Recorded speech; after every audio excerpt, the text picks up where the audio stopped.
নিহত সেনা কর্মকর্তা তানজিমের পরিবারকে দেখতে যান আমিরে জামায়াত ডাক্তার শফিকুর রহমান। তিনি বলেন, দেশের জন্য জীবন দেওয়ার সৌভাগ্য সবার হয় না। নিহত সেনা কর্মকর্তা তানজিম জেনে শুনেই সেনাবাহিনীতে গিয়েছিলেন। এটা জীবন মৃত্যুর খেলা এবং দেশ রক্ষার খেলা, এটা জেনেই তিনি সেখানে যান। শনিবার রাতে ডাক্তার শফিকুর রহমান নিহত সেনা কর্মকর্তার পরিবারে খোঁজ খবর নিতে তার গ্রামের বাড়ি টাঙ্গাইলে যান। এ সময় তিনি সাংবাদিকদের এসব কথা বলেন।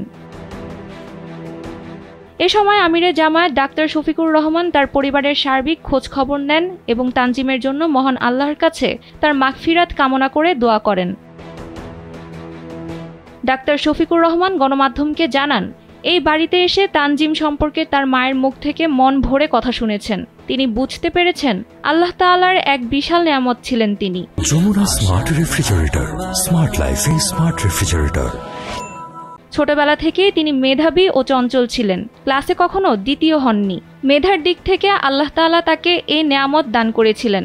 আমিরে জামায়াতের সঙ্গে ছিলেন সহকারী সেক্রেটারি জেনারেল মাওলানা রফিকুল ইসলাম খান সহ স্থানীয় নেতাকর্মীরা। গেল সোমবার কক্সবাজারের চকরিয়ার অভিযানে গিয়ে ডাকাতের হামলায় নিহত হন লেফটেন্যান্ট তানজিম সারোয়ার নির্জন। রাত আনুমানিক ৩টার দিকে গোয়েন্দা তথ্যের ভিত্তিতে চকরিয়া উপজেলার অন্তর্গত ডুলহাজারা ইউনিয়নের পূর্ব মাইজপাড়া গ্রামে ডাকাতির খবর পেয়ে চকরিয়া আর্মি ক্যাম্প থেকে সেনাবাহিনীর একটি দল দ্রুততার সঙ্গে ঘটনাস্থলে যায়। পরে রাত ৪টার দিকে মাইজপাড়া গ্রামে অভিযান পরিচালনার সময় ৭-৮ সদস্যের একটি ডাকাত দল সেনা টহল দলের উপস্থিতি টের পেয়ে অন্যত্র পালিয়ে যাওয়ার সময় লেফটেন্যান্ট তানজিম ডাকাত দলের কয়েকজনকে তাড়া করেন। এ সময় একজন ডাকাত লেফটেন্যান্ট তানজিমের ঘাড়ে ছুরিকাঘাত করলে গুরুতর আহত হন তিনি। এতে তার প্রচুর রক্তক্ষরণ শুরু হয়। তাৎক্ষণিকভাবে তাকে উদ্ধার করে মালুমঘাট মেমোরিয়াল হাসপাতালে নেওয়া হলে চিকিৎসক তাকে মৃত ঘোষণা করেন।